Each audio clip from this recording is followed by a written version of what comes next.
દર મહિને parents PTM હોય, પેરેન્ટ્સ ટીચર મીટિંગ. આપણા છોકરા કેવા છે એ કેવા આપણને દર મહિને બોલાવે. શું આપણને ના ખબર હોય? પછી આપણને બોલાવે અને પછી મને બોલાવે, મને પ્રિન્સિપાલની કેબિનમાં લઈ ગયા. મને આવીને કહે કે તમારી છોકરીનું ગણિત નબળું છે. મેં કીધું સાહેબ સ્કૂલની કમ્પ્લેનો મને નહીં કરવાની, આ તો તમારો વિષય છે. હું એટલે તો ભણવા મોકલું છું, એની તો તમને ફી આપું છું. તમે સારું ગણિત નથી ભણાવી શકતા, એ તમારો વાંક છે કે મારો વાંક છે? મેં તો એટલે તમારી પર્સનલ મેટરો મારી જોડે ડિસ્કસ ના કરો, જરૂર પડે તો ગણિતનો ટીચર બદલી નાખજો. એટલે અકળાઈ ગયા. મને કે એ બધું ઠીક છે, તમારી છોકરી કેટલી તોફાની તમને ખબર છે? મેં તો અમને તો ખબર જ હોય ને, અમે જણ્યું હોય તો. તમારી જોડે 5 કલાક રહે છે, 19 કલાક અમે રાખીએ છીએ, અમને ના ખબર હોય?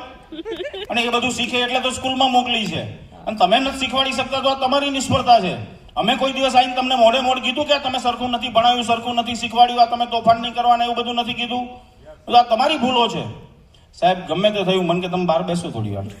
બીજા દિવસે એમાં નોટમાં લખાઈને આવી ગયું કે આવતી પીટીએમ થી તમારે મેશ્વાના પપ્પાને લઈને આવવાનું નહીં.